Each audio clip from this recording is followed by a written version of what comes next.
ये करते क्यों हो?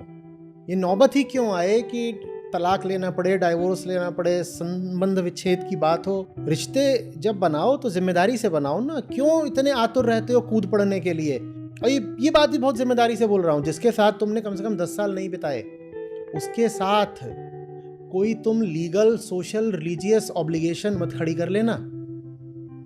कम से कम 10 साल कह रहा हूँ, क्योंकि 10 साल से पहले इंसान के सारे चेहरे पता नहीं चलते।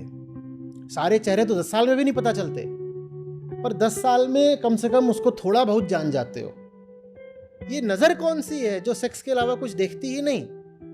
ये क्यों नहीं कहते दो इंसान एक साथ जा रहे हैं? क्यों कह रहे हो एक स्त्री और एक पुरुष एक साथ जा रहे हैं? मनुष्य नहीं दिखाई देता क्या? हर बात में तुमको बस लिंग, जेंडर, सेक्स।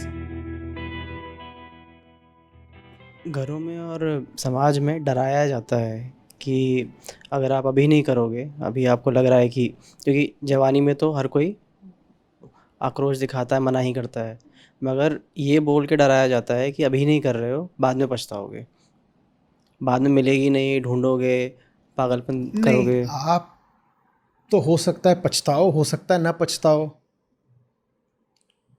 और जो नहीं करते वो पछताते हैं, इसके प्रमाण बहुत कम हैं, क्योंकि जिन्होंने नहीं करी वैसे लोग ही बहुत कम हैं। तो आपको भविष्य के बारे में एक संभावना बताते हैं कि भाई तुमने विवाह नहीं करा तो तुम पछताओगे। वो एक संभावना है जो हो भी सकती है सच और ना भी हो। लेकिन जिन्होंने करा है उनसे पूछो कि तुम्हारी क्या हालत है, तुम कितना पछता रहे हो, अपनी तो बताओ। मेरी बात तो अभी संभावित है, प्रोबेबिलिस्टिक है, हो भी सकती है नहीं भी हो सकती, लेकिन तुम बताओ ना। और तुम्हारे ही जैसे सब हैं जो सब करके बैठे हैं। तुम अपने पछतावे की बात नहीं बताओगे क्या? तुम अपने पछतावे की बात नहीं बताओगे?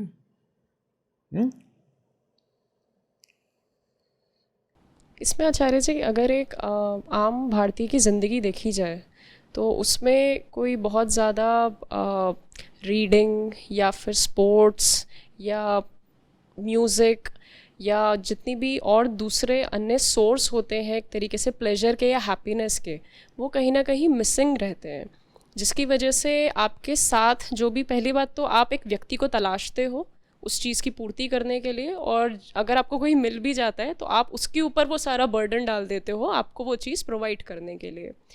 तो मैं ये जानना चाहती हूँ कि भारतीय हम लोग इतने इन्वेस्टेड क्यों हैं रिलेशनशिप्स में? वही बात है, देखो, जीवन में सबको दुख से मुक्ति चाहिए। चेतना की प्रकृति होती है दुख, और चेतना का स्वभाव और नियति होती है आनंद। ठीक है? बच्चा पैदा होते ही रोता है।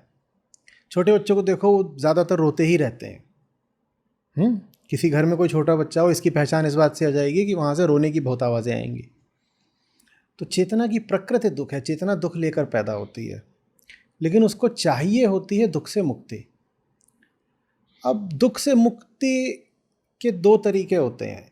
जो असली तरीका होता है वो महंगा होता है, जो नकली तरीका होता है वो सस्ता होता है। असली तरीका वही जिसकी आपने बात करी कि पढ़ो, आगे बढ़ो, चुनौतियां स्वीकार करो, अपने भीतर जो भी डर और भ्रम है उनको तोड़ो, और तोड़ने में जो कष्ट होता है उससे गुजरो। ये दुख से मुक्ति का असली तरीका है, लेकिन ये महंगा तरीका है। तो हम ये महंगा तरीका स्वीकार नहीं करते। हम कहते हैं दुख से मुक्ति का सस्ता सौदा कर लेंगे। सस्ता सौदा क्या होता है कि जीवन में एक लड़की ले आओ या एक लड़का ले आओ और उससे चिपक जाओ। कम से कम कुछ वर्षों तक उससे देह सुख मिलता रहेगा। हर क्षण नहीं मिलता, पर बीच बीच में मिलता रहता है, तो उससे एक तरह की सांत्वना बनी रहती है। और फिर बच्चे वगैरह आ जाएंगे और उनकी जिम्मेदारियां हो जाएंगी, भाई पैदा किया है तो अब इसको पालो पोसो बड़ा करो। तो अपने दुख में बहुत उतरने का, अपने दुख का बहुत सामना करने का फिर समय ही नहीं मिलेगा ना। 100 तरह की जिम्मेदारियों में बंध जाओगे। तो ये सब जीवन की रिक्तता को भरने के नकली तरीके होते हैं। कि 25-28 के हो गए, जीवन में कोई सार्थक उद्देश्य तो है नहीं, तो क्या किया, जाके ब्याह किया। क्योंकि जीवन में कुछ ऊंचा, अच्छा, सुंदर, चुनौतीपूर्ण था ही नहीं, और वो अपने आप नहीं आ जाता, उसको तलाशना पड़ता है। ठीक है ना? जीवन को सौंदर्य देना पड़ता है। एक पत्थर की तरह होते हैं हम, उस पर शिल्पकार की तरह छेनी हथौड़ी चलानी पड़ती है, तो मेहनत भी करनी पड़ती है और दर्द भी झेलना पड़ता है और अनिश्चितता से गुजरना पड़ता है। तब जा कर के जो अपनी आकृति होती है, अपनी प्रतिमा होती है, वो उभर कर सामने आती है सुंदर। अब वो सब कौन करे?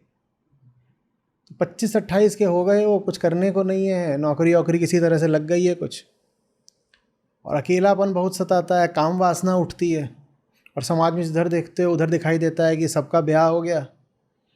जिन लड़कों के साथ इधर उधर घूम के लफंगई करते थे वो सब बाप बनने लग गए, तो तुम कहते हो कि चलो हम भी ब्याह कर लेते हैं। तो ऐसे होते हैं अधिकांश लोगों के ब्याह। अब जब ब्याह इस हिसाब से होते हैं तो भारत दुनिया के देशों में क्यों ना सबसे दुखी देशों में गिना जाए। उस दुख के और भी कारण होंगे, उदाहरण के लिए गरीबी, अशिक्षा, लेकिन हमें भूलना नहीं चाहिए कि ये जिस रिपोर्ट की बात कर रही हैं उसमें भारत से कहीं ज़्यादा गरीब और कहीं ज़्यादा अशिक्षित लोग भी भारतीयों से ज़्यादा सुखी पाए गए हैं। भारतीयों जैसे दुखी लोग दुनिया में बहुत कम हैं। उस दुख के बहुत कारण हैं, लेकिन जो भारतीय परिवार व्यवस्था है और जो भारतीय विवाह व्यवस्था है वो उस दुख के प्रमुख कारणों में से है। सर जी, आपकी बात बहुत कचोट भी रही है, दर्शकों को भी कचोट रही होगी, मगर फिर भी मैं ये जो मैं घरों में तर्क सुनता आ रहा हूँ, मैं आपसे डिस्कस करना। जैसे आपने कहा कि जिम्मेदारियाँ, आमतौर पे तो शादी का जो प्रमुख तर्क होता है वो यही होता है कि लड़का शादी करेगा तो ही जिम्मेदार बनेगा, वरना तो वो गैर जिम्मेदार बना रहेगा और लफंगाई करता रहेगा। तो ये तो नहीं, तो वो शादी करके जिम्मेदार बने इसके लिए एक लड़की की बलि दी जाएगी?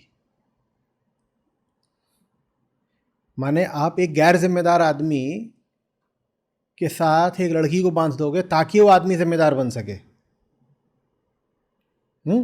ये तो उसको जिम्मेदार बनाने की बड़ी भारी कीमत चुकाई जा रही है, और कोई भरोसा है कि इससे उसमें जिम्मेदारी आ जाएगी?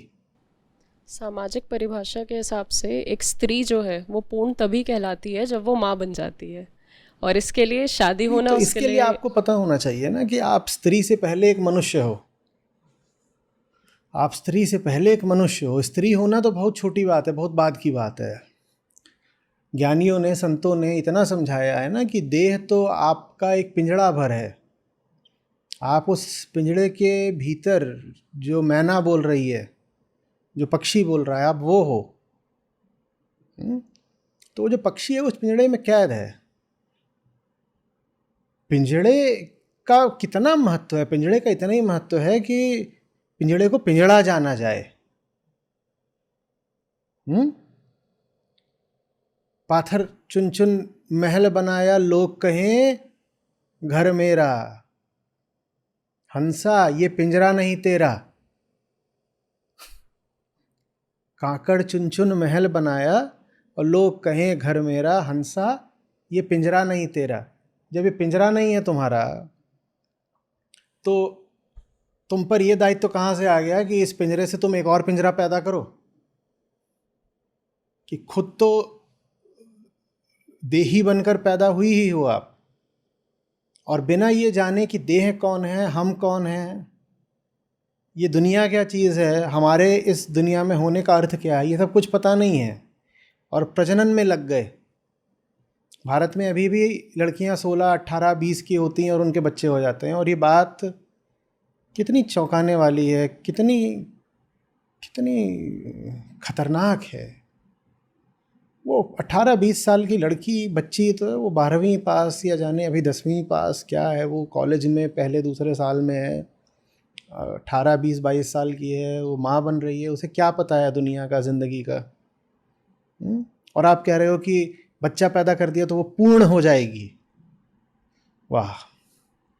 उसने अभी शिक्षा अपनी पूरी करी नहीं, और ना आप ये बोलते हो कि शिक्षा पूरी करने से लड़की पूर्ण हो जाती है, पर आप बोल रहे हो कि कोई व्यक्ति, कोई मनुष्य आके उसे संभोग करेगा, उसे गर्भ हो जाएगा, फिर वो जन्म दे देगी तो पूर्ण हो जाएगी। ये क्या जानवरों वाली बातें हैं? ये काम तो कोई भी जानवर कर सकता है ना। किसी भी मादा के साथ ये हो जाता है कि कोई नर आता है और नर उसकी देह के साथ रहता है तो वो माँ बन जाती है, तो इससे वो पूर्ण हो जाती है क्या? तो ये बहुत मूर्खता का तर्क है और कृपया इस तर्क को स्वीकार न करें। रादर ये कहा जाता है कि जो शादी है वो प्रोडक्ट है एक सिविलाइज सोसाइटी का। तो अगर स्त्री या पुरुष शादी नहीं करेंगे, सपोज लिव इन रिलेशनशिप में रहते हैं, तो वो जानवरों जैसा है। नहीं, देखो, पहली बात तो ये कि आप अगर सचेत नहीं हो, आप को अगर सेल्फ नॉलेज नहीं है, आप अगर खुद को नहीं जानते, आत्मज्ञान बहुत आपका कम है, तो लिव इन भी कोई शादी से बहुत बेहतर चीज़ नहीं होती है। ये लिव इन वाले भी एक दूसरे की ज़िंदगी बर्बाद करते देखे गए हैं, लड़ते हैं, झगड़ते हैं। भाई दो मूर्ख हैं, वो किसी भी स्थिति में रहें मूर्ख ही रहेंगे, उनकी मूर्खता थोड़ी बदल जाएगी। वो शादी कर रहे हैं तो भी मूर्ख हैं, और लिव इन कर रहे हैं तो भी मूर्ख हैं। तो लिव इन ऐसा नहीं है कि वो शादी से निश्चित रूप से कोई बेहतर व्यवस्था है। लेकिन ये जो बात है कि बिना विवाह के तो जानवर साथ में रहते हैं, तो एक बात अच्छे से समझनी पड़ेगी कि आप जो सामाजिक व्यवस्था बनाते हो ना, वो आपके भीतर के जानवर को ख़त्म नहीं करती है, बस जानवर के ऊपर मनुष्य होने का मुखौटा लगा देती है। हो तो आप अभी भी जानवर, हो तो आप अभी भी जानवर। जानवरों के साथ तो फिर भी एक आपको सहूलियत है कि वो झूठ नहीं बोलते, पाखंड नहीं करते। और मनुष्यों के साथ समस्या ये है कि वो सारे काम जानवरों जैसे कर रहे हैं, पर प्रदर्शित ऐसे कर रहे हैं जैसे कितने सभ्य और सुसंस्कृत हों और अपनी पशुता से उठकर दैवीयता पर आ गए हों। तो आप इंसान बनकर भालू, बंदर, कुत्ते, बिल्ली वाली हरकत करो,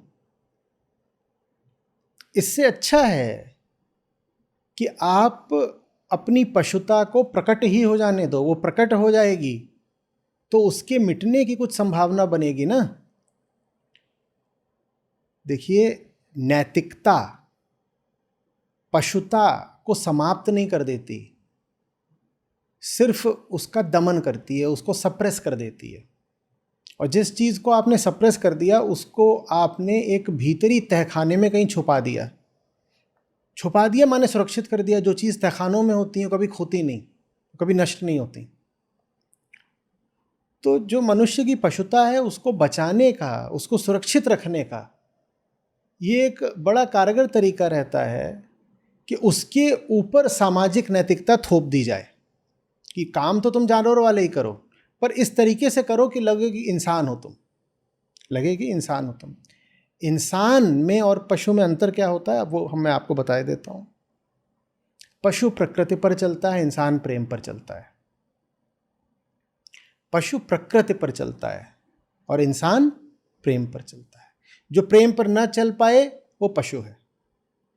तो एक नर पशु एक मादा पशु की ओर आकर्षित होता है, ये प्रकृति की बात है। इसमें उसका कहीं कोई विचार नहीं शामिल है, कोई विवेक नहीं शामिल है। नर बंदर मादा बंदर की ओर जाएगा, नर कुत्ता मादा कुत्ता, ये दोनों एक दूसरे की ओर आएंगे। इंसान वो है जो प्राकृतिक आकर्षणों पर नहीं, प्रेम पर चले। और प्रेम की क्या परिभाषा होती है? जा मार्ग साहब मिले, प्रेम कहावे सोए। ठीक, प्रेम का मतलब होता है मैं उधर को नहीं जा रहा जिधर को मेरी प्राकृतिक वृत्तियां मुझे खींच रही हैं, मैं उधर को जा रहा हूं जिधर मुक्ति है। मैं उधर को नहीं जा रहा जिधर वृत्ति है, मैं उधर को जा रहा हूं जिधर मुक्ति है। ठीक, समझ में आई? तो इंसान आप सिर्फ तभी हो जब आप प्रेम पर चलो। जो प्रेम की जगह किसी भी और चीज पर चल रहा है वो जानवर ही तो है। फिर चाहे वो कोई जंगल का बिल्कुल जंगली असभ्य आदमी हो, जो जानवरों जैसा ही बर्ताव करता हो, तो वो तो है ही जानवर, वो जानवरों जैसा बर्ताव कर रहा है, लेकिन वो कम से कम ईमानदार जानवर है। या वो कोई शहरी सभ्य जानवर भी हो सकता है जिसके पास प्रेम नहीं है, तो नैतिकता पर चलता है। प्रेम है नहीं उसके पास, तो वो सामाजिक नैतिकता और परंपरा वगैरह पर चलता है, और सामाजिक परंपरा नैतिकता पे चल के वो अपने आप को सभ्य बोल देता है। वो बोलता है मैं जंगल के जानवरों से बेहतर हूँ। अरे तुम कैसे उनसे बेहतर हो?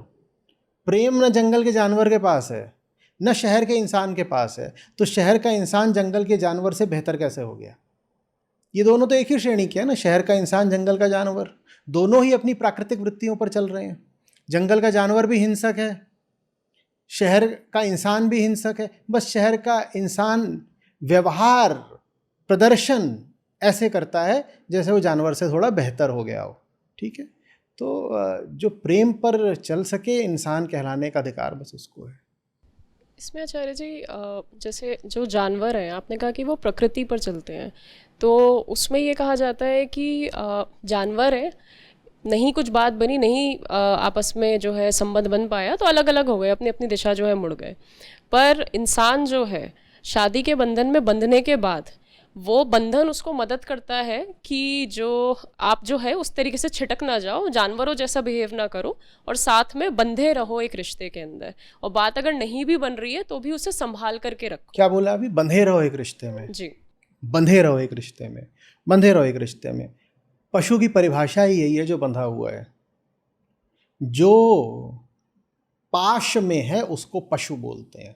पाश माने बंधन। तो अगर आप विवाह में बंधे हुए हैं तो आप जानवर ही तो हैं। जो बंधा हुआ है उसको ही तो जानवर बोलते हैं। जो बंध गया है, जो किसी भी ऐसी चीज में है जिससे वो मुक्त नहीं हो सकता, उसको जानवर बोलते हैं। आप किसी भी ऐसी चीज में हो जिससे अब आप मुक्त हो ही नहीं सकते, तो आप जानवर हो। और क्या हो आप? आप घर में जानवर रखते हो, आप उसको बांध देते हो, बेचारा मुक्त तो हो नहीं सकता। और आप घर में रहते हो, आप स्वयं भी मुक्त नहीं हो सकते, तो आप में और घर में जो जानवर बंधा हुआ है, दोनों में अंतर क्या है? मुक्त तो दोनों ही नहीं हो सकते, दोनों ही फंसे हुए हो। हाँ? मुझे मालूम है, जैसा इन्होंने कहा, बहुत लोगों को ये बातें बहुत कड़वी लग रही होंगी। पर बात मीठे और कड़वे की तो नहीं है ना भाई। बात तो सच और झूठ की है। जो बातें हम यहाँ कर रहे हैं उनमें कोई बात तथ्य से हटकर हो तो कहिए। और हमारा काम ये तो नहीं है कि जो मान्यताएं चली आ रही हैं और जिन बातों को आप मानते हो, जिन बातों को आपकी कल्पना ने श्रेष्ठ मान रखा है, हम उन्हीं बातों का समर्थन करते रहें। सच बोलना तो अच्छी बात होती है ना। बचपन से ही कम से कम आपने ऊपरी तौर पे तो बच्चों को यही बोला है कि सदा सच बोलना। अब अगर मैं सच बोल रहा हूँ तो क्यों आपको इतना बुरा लग रहा है? क्यों आप मुझे गाली देते हो? आप ही ने मुझे सिखाया था सदा सच बोलना, तो बोल रहा हूँ। सर जी, ऐसे इन्हीं टॉपिक्स पे जब वीडियो आता है तो एक तर्क ये भी आता है कमेंट्स में कि अगर शादी की व्यवस्था हटाई जाए तो अराजकता फैल जाएगी, और जैसे माँ बाप हैं उनको तो हमारे कल्चर में भगवान का दर्जा ही दिया जाता है, और जिस तरीके से कल्चर दिया गया है वो तो अगर नहीं रहेगा तो हम कैसे अनकल्चर्ड से जिएंगे। देखो, आप जैसे हो और जैसे आपके विवाह हैं, ये दोनों बिल्कुल साथ साथ चलती हैं चीज़ें।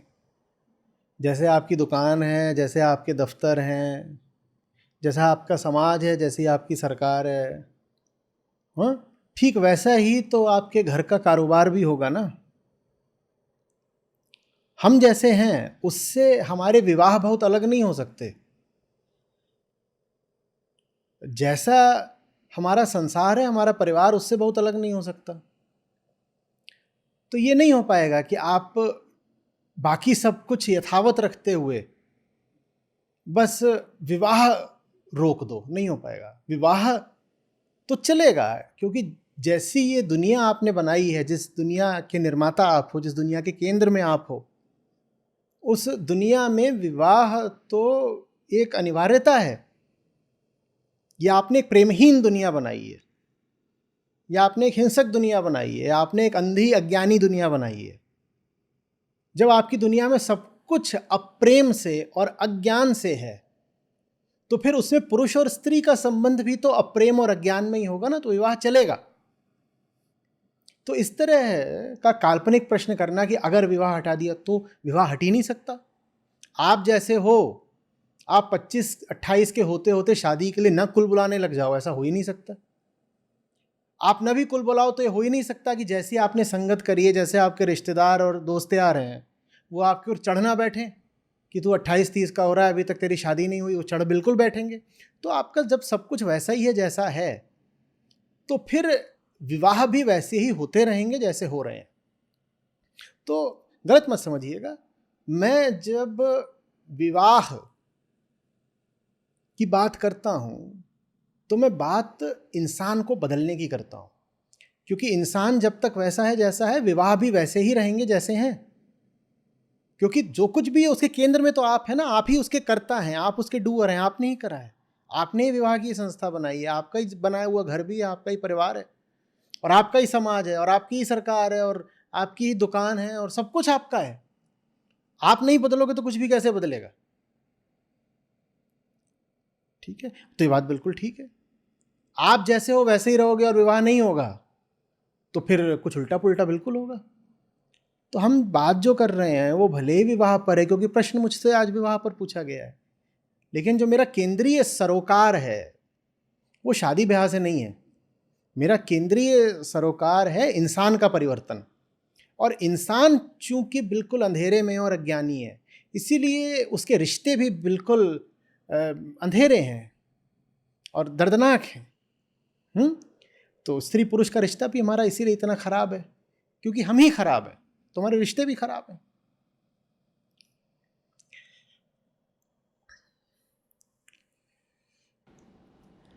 आचार्य जी, कमेंट्स में अक्सर ये सवाल देखने को मिलता है कि आपकी बात से आंखें अब तो खुली हैं, मगर सामने दिखता है कि ये परमानेंट इरिवर्सिबल जोड़ा जो है बन चुका है। इरिवर्सिबल कुछ नहीं होता है। क्या इरिवर्सिबल होता है? मौत होती है इरिवर्सिबल, उससे पहले सब रिवर्सिबल होता है। सब रिवर्सिबल होता है। मुझे बहुत अच्छी तरह पता है कि एक बार जोड़ा बना लो, उसके बाद जोड़ा तोड़ने में कई दुख होते हैं और कई तरह के झंझट होते हैं। ख़ासतौर पे अगर बच्चा हो गया हो तो बच्चे के भविष्य को लेके खतरे होते हैं, वो मैं समझ जानता हूँ। और ये जानने के बाद मैं बहुत जिम्मेदारी से बोल रहा हूँ कि जोड़ा कोई आसमानों में, किसी स्वर्ग में, किसी भगवान के द्वारा बनी चीज़ नहीं होती है। ये बात मैं पूरी जिम्मेदारी के साथ बोल रहा हूँ। मैं जानता हूँ कि जब जोड़ा टूटता है तो उसमें कितने तरह की समस्याएं आती हैं, और ज़्यादा समस्या जो आती है वो महिला के लिए आती है और बच्चे के लिए आती है। महिला के लिए इसलिए आती है कि भारत में 90-92% महिलाएं कमाती तो है नहीं।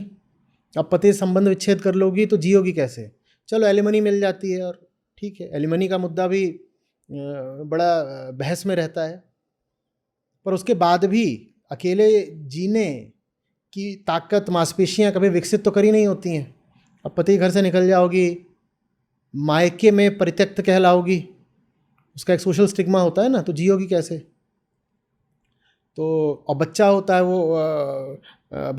बच्चे को तो स्कूल में भी ताने मिलेंगे, और बच्चा तो ये चाहता है कि माँ बाप दोनों से ज़रा बातचीत चलती रहे, और वो हो नहीं पाता है।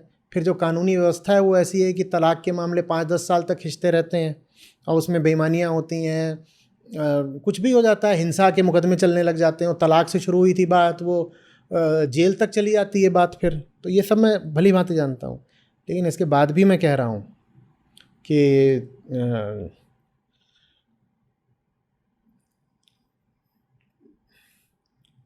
ज़िंदगी ही टूट जाए, इससे कहीं अच्छा है कि कैद की सलाखें तोड़ दो।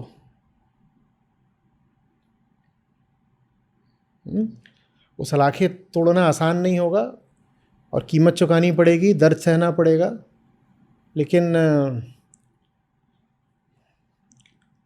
कैद में घुसते क्यों हो भाई? ये नौबत क्यों आ रही है कि अब मुझे बोलना पड़ रहा है कि सलाखें तोड़ दो? ऐसे तुम गैर जिम्मेदार रिश्ते बनाते क्यों हो जो नर्क निकलते हैं? तब कौन सी मूर्खता, मूर्छा, हवस छाई रहती है? तब तो बस ये रहता है कि मम्मी ने बता दिया और फोटो में सेक्सी लग रही है, झट से अब ब्याह कर लो। और बाद में कहते हो कि फंस गए हैं, हाय हाय। ये करते क्यों हो? ये नौबत ही क्यों आए कि तलाक लेना पड़े, डाइवोर्स लेना पड़े, संबंध विच्छेद की बात हो? रिश्ते जब बनाओ तो जिम्मेदारी से बनाओ ना। क्यों इतने आतुर रहते हो कूद पड़ने के लिए कि अभी 25 के हो गए, ब्याह करना है? जिसके साथ तुम चाह रहे हो कि अब एक कानूनी रिश्ता बना लो जिस पे धर्म की मुहर लगेगी, समाज की मुहर लगेगी, अदालत की मुहर लगेगी, उसके साथ कम से कम 10 साल तो बिताओ। और ये बात भी बहुत जिम्मेदारी से बोल रहा हूं, जिसके साथ तुमने कम से कम 10 साल नहीं बिताए उसके साथ कोई तुम लीगल, सोशल, रिलीजियस ऑब्लिगेशन मत खड़ी कर लेना। कम से कम 10 साल कह रहा हूं, क्योंकि 10 साल से पहले इंसान के सारे चेहरे पता नहीं चलते। सारे चेहरे तो 10 साल में भी नहीं पता चलते, पर 10 साल में कम से कम उसको थोड़ा बहुत जान जाते हो। और 10 साल में तुम्हारी भी कुछ उम्र हो जाती, थोड़े परिपक्व हो जाते हो, 30 पार कर जाओगे, तुम्हारी भी कुछ बुद्धि आ जाएगी। और हो सकता है कि 10-15 साल दोनों इकट्ठे हो, तो उसके बाद कहो कि इकट्ठे हैं तो अब काहे के लिए गठबंधन का झंझट करना? हम जैसे चल रहे हैं बहुत सुंदर चल रहे हैं, क्या समस्या है? लेकिन तुम्हें गठबंधन करना भी है तो मैं कह रहा हूं कम से कम एक दूसरे को 10 वर्ष तक जानो पहले, क्योंकि भारत में गठबंधन से निकलना बड़ा मुश्किल होता है। हाँ? अब बच्चे आ गए तो तुम बच्चों को चौपट करते हो फिर। आचार्य जी, भारतीय संस्कृति में आपने अभी जो बात कही कि आप एक दूसरे को कम से कम 10 साल तक तो जानो, बहुत ही इमोरल प्रतीत होगी लोगों को। जैसी भी प्रतीत हो, लड़का तुम्हारा या लड़की तुम्हारी पागल हो जाए एक रिश्ते में, उससे इमोरलिटी कहीं भली है। तुम जानते हो, जाकर किसी भी तुम मनोवैज्ञानिक से पूछो, तुम्हें बताएगा कि दुनिया भर में मानसिक रोग, मेंटल डिजीज का सबसे बड़ा कारण विवाह है। सिर्फ रिलेशनशिप्स भी नहीं बोलेगा, विवाह। आप चाहते हो क्या कि आपकी लड़की या लड़का पागल ही हो जाए शादी के बाद? और पागल ऐसे ही नहीं होते कि वो बावरा हो गया है और पजामा फाड़ के सड़क में घूम रहा है एकदम और बाल नोच रहा है, अपने पत्थर मार रहा है दूसरों को, इसी को नहीं पागल कहते। विक्षिप्तता बहुत तरीके की होती है, छुपी प्रच्छन्न विक्षिप्तताएं होती हैं। आप साइकेट्री थोड़ा पढ़िए, यहाँ पता भी नहीं चलेगा आदमी पागल है, लेकिन उसकी जो पर्सनैलिटी है वो बढ़ चुकी होगी, उसके व्यक्तित्व के कुछ हिस्से विक्षिप्त हो चुके होंगे। तो वो सब होने से कहीं बेहतर है कि दो परिपक्व इंसान, वयस्क, एक दूसरे को अच्छे से जान ले, उसके बाद उनको लगता है गठबंधन करना है तो कर ले। इसमें जानने से कई लोगों को ऐसा लग रहा होगा कि आप लिव इन रिलेशनशिप्स के बारे में बात कर रहे हैं। नहा नन्ना, नहा नन्ना। ना मैं ये कह रहा हूँ कि जो लिव इन वाले होते हैं एक दूसरे को बहुत जान जाते हैं। मैंने लिव इन के कितने ही जोड़ों को एक दूसरे का सर फोड़ते देखा है। अदालत भी जो लिव इन वाले होते हैं इनको कुछ मामलों में शादीशुदा ही मानती है। तो साथ ही साथ ये भी है कि एक अनिवार्यता अपने ऊपर नहीं बना लेनी चाहिए कि अगर किसी के साथ 4 दिन रुकने को मिल रहा है तो हम कह देंगे हाय हाय मैं तो छुई मुई हूँ, मैं तेरे साथ कैसे रह सकती हूँ। ठीक है, 4 दिन अगर कहीं रहने को मिल रहा है उसका कोई अनिवार्य रूप से मतलब सेक्स तो नहीं होता ना। सेक्स को भी नहा नना, अनिवार्यता नहीं है। क्यों मान रहे हो कि 2 लोग 4 दिन कहीं गए हैं तो सेक्स के लिए ही गए होंगे? और क्यों ये कह देना है कि 10 साल तक साथ हैं तो सेक्स बिल्कुल होना ही नहीं चाहिए? नहा नना, क्योंकि मुद्दा ही नहीं है बहुत बड़ा। हम वेदांत की बात कर रहे थे ना, तुम उपनिषदों से, तुम ऋषियों से जाकर के पूछोगे, तुम कपिल ऋषि, कणाद ऋषि, इनसे जाकर के पूछोगे, अगर बैठे हैं तुम्हारे सामने शौनक और तुम उनसे पूछो, बड़े ऋषि थे, या व्यास बैठे, अभी अभी उन्होंने वेदांत सूत्र समाप्त करे हैं, और तुम उनसे पूछो कि पुरुष और स्त्री को सेक्स करना चाहिए कि नहीं करना चाहिए, तो तुमसे पूछेंगे किस भाषा में बात कर रहे हो बेटा? हमसे पूछने के लिए कुल तुम्हें यही बात मिली? इस बात का अध्यात्म से क्या लेना देना? तुम्हें करना सेक्स करो, नहीं करना ना करो, भाड़ में जाओ, ये कौन सी बड़ी बात है? ये मलमूत्र की बात हमसे करने मत आओ, हमसे कोई बड़े मुद्दे की बात करो। तो ये जो सेक्सुअल ऑब्सेशन है कि कुल मिलाकर के इंसान को एक ही तरीके से देखना है सेक्स, ये बहुत बेहूदी बात है, बड़ी अश्लील बात है। कि आपको कोई लड़की दिखाई दे रही है, आप बस ये सोच रहे हो अच्छा इसका कोई बॉयफ्रेंड होगा कि नहीं होगा। आप किसी लड़की को देखने गए हो तो उससे पूछ रहे हो विवाह के लिए, उससे पूछ रहे हो अच्छा तुम वर्जिन हो कि नहीं हो। ये क्या दृष्टि है? आपको किसी लड़के से किसी तरीके की ईर्ष्या हो रही है, किस बात की? उसकी गर्लफ्रेंड कितनी सेक्सी है, या वो 3 लड़कियां लेके घूम रहा है। ये नज़र कौन सी है जो सेक्स के अलावा कुछ देखती ही नहीं? ये क्यों नहीं कहते 2 इंसान एक साथ जा रहे हैं? क्यों कह रहे हो एक स्त्री और एक पुरुष एक साथ जा रहे हैं? मनुष्य नहीं दिखाई देता क्या? हर बात में तुमको बस लिंग, जेंडर, सेक्स।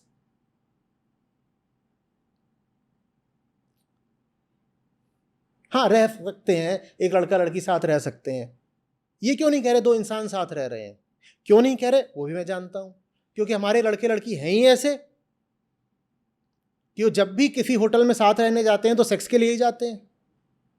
एक लड़का लड़की कहीं ओयो में घुस रहे हों तो 99% संभावना है कि वो कॉन्डम साथ लेके ही जा रहे होंगे। अब ये फिर मेरी बात न जाने कितनों को बुरी लग जाएगी, पर ऐसा है भाई। तो हमारे लड़के लड़की हैं इसी तरह के। मैं पूछ रहा हूँ, ऐसा होना ज़रूरी है क्या? ऐसा होना ज़रूरी है क्या कि आप एक पुरुष के साथ हो या स्त्री के साथ हो तो उसमें कारण सेक्सुअल ही हो? ज़रूरी है क्या? हम पुराने धार्मिक साहित्य में कितने उल्लेख आते हैं, वेदों में कितनी ही ऋचाएँ हैं जो महिलाओं द्वारा रचित हैं। कितनी ही जगहें हैं जहाँ पर ऋषिकाएँ और ऋषि बैठकर आपस में चर्चा कर रहे हैं, शास्त्रार्थ कर रहे हैं। क्या ये बोलोगे कि एक महिला और पुरुष बैठे हैं? ये नहीं कहोगे क्या कि 2 विद्वान मनुष्य बैठे हैं? ऐसा क्यों नहीं हो सकता? मैं उस संभावना की बात कर रहा हूँ।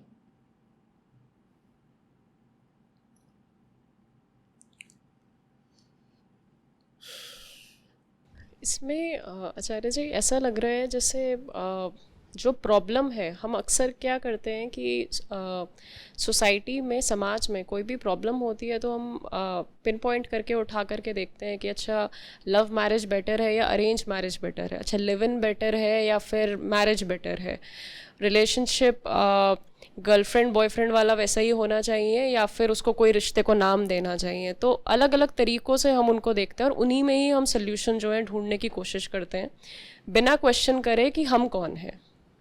तो जब आप उस चीज़ को देख रहे हैं और बता रहे हैं तो आप पूरे के पूरे इस सोशल फैब्रिक पे ही क्वेश्चन, मैं पूरा पैराडाइम ही बदल रहा हूँ। आप एक फ्रेमवर्क के भीतर अपनी समस्या और मुद्दा लेकर आ जाते हो। मैं कह रहा हूँ तुम्हारा फ्रेमवर्क ही गलत है, वो जो पैराडाइम है, वो जो चौखटा है तुम्हारा, वही गलत है। उसके भीतर जो तुम समाधान निकालोगे वो भी उसके अंदर ही होगा, इसीलिए गलत ही होगा। तो तुमको सचमुच अगर समस्या का समाधान चाहिए तो तुम्हें वो अपना पैराडाइम, अपना वो फ्रेमवर्क, अपना वो तल ही त्यागना पड़ेगा, नहीं तो कोई समाधान नहीं है। आज आप किस समस्या को लेकर के आई थी? आपकी समस्या ये थी कि भारत में डाइवोर्स रेट तो 1%, लेकिन भारत दुनिया के सबसे दुखी देशों में आता है और मेंटल डिजीज़ में भी भारत बिल्कुल एकदम शीर्ष पर आता है कि लोग पागल हुए जा रहे हैं, और हम कहते हैं हमारा फैमिली सिस्टम बहुत अच्छा है। तो कुछ तो बात होगी।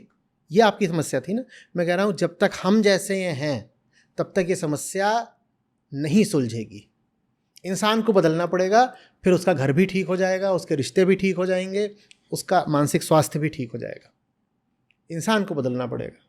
इंसान को बदले बिना तो फिर एक समस्या से आप दूसरी समस्या पे कूद जाओगे। जी असल में यही होता है क्योंकि कोई समस्या होती है, उसके लिए एक सोल्यूशन आ जाता है, आपको लगने लगता है कि वो समस्या सुलझ गई है, पर ये नहीं देखा जाता कि उससे कितनी नई समस्याएं और नई समस्याएं पैदा हो जाएंगी। जैसे कि आपको बीमारी ना पता हो आप लक्षणों का उपचार करने लग जाओ, ठीक है, और लक्षणों का उपचार करने में आप 4 नई बीमारियां पैदा कर लो। मूल बीमारी तो कहीं नहीं गई, बस उसका लक्षण दबा दिया, लेकिन लक्षण को दबाने के लिए जो दवाई खा ली उससे 3 नई बीमारियां पैदा कर दी।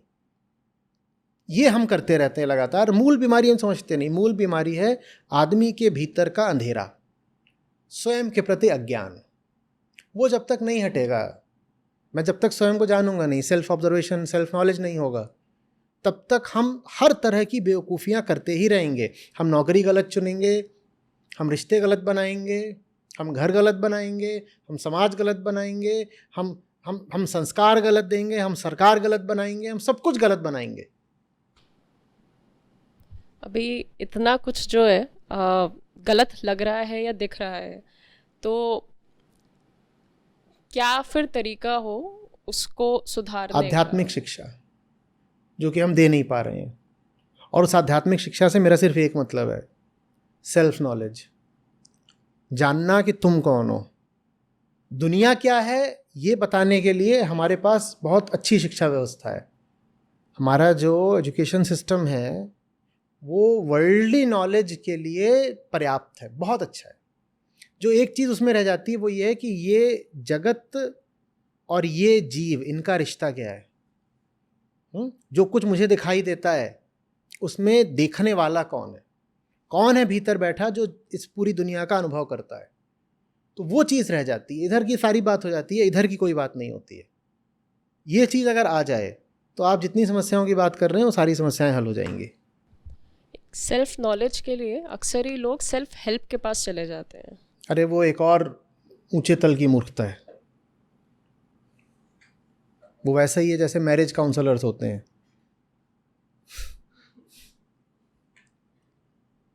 तो सब उससे कुछ नहीं होता।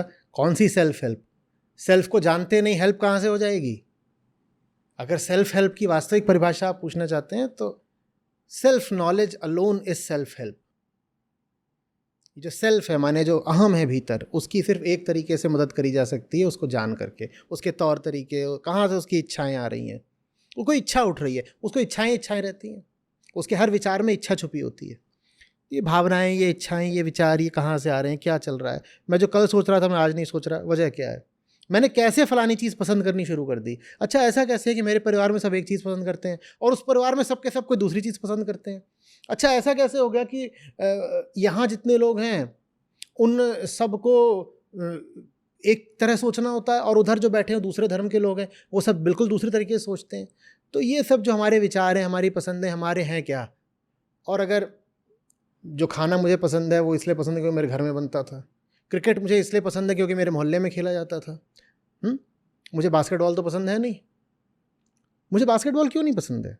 पर हम ये नहीं सोचते कि हमें बास्केटबॉल क्यों नहीं पसंद है। हम IPL देखने बैठ जाते हैं। एक बार सोचो तो सही कि भारत में सबको क्यों क्रिकेट, हर कोई बोलता है क्रिकेट मेरी खून में है। ब्राज़ील वाला क्यों नहीं बोलता क्रिकेट उसके खून में है? इसका मतलब बात खून की है ही नहीं ना, कोई और बात है। वो हम समझना नहीं चाहते। यही आत्मज्ञान है, अपने आप को जानना, अपनी पसंद नापसंद को समझना। मुझे कोई चीज़ क्यों पसंद आ गई है, वो सचमुच मेरी पसंद है क्या? जब मैं कहता हूँ मेरी मर्जी, मेरा निर्णय, मेरा डिसीजन, मेरे निर्णय क्या मेरे निर्णय है सचमुच, या मुझे पट्टी पढ़ा दी गई है जाने में अनजाने में, होश में बेहोशी में? ये आत्मज्ञान होता है। जब ये होने लग जाता है तो उसके बाद फिर चीज़ें सुधरने लगती हैं। इंसान हो, औरत बाद में हो, जाओ अपनी जिंदगी देखो, कुछ ऊंचा करो, किताब लिखो, खेलो कूदो, पहाड़ पे चढ़ो, अनंत आकाश है, जाओ एक्सप्लोरेशन करो। जिसके लिए पैदा हुई हो, जल्दी से प्रेग्नेंट हो जाने को थोड़ी पैदा हो गई हो, बेकार हो जाए। डट के काम करो, जिंदगी में मौज में जियो, और लड़कियों को परेशान करना बिल्कुल छोड़ दो। ठीक, एकदम न लड़कियों को परेशान करो, ना उन्हें इजाजत दो कि वो तुम्हें परेशान करें। सही सुंदर स्वस्थ संबंध बनाओ। कोई लड़की, कोई महिला तुम्हारे साथ हो तो उसको इंसान की तरह देखो कि वो भी एक कॉन्शियस बीइंग है। उससे जरा ढंग की बातें करो और डरो मत। दैहिक सुख वर्जित नहीं करा जा रहा, बस तुम्हें उसकी जगह बताई जा रही है। छोटी चीज की छोटी जगह और बड़ी चीज की बड़ी जगह।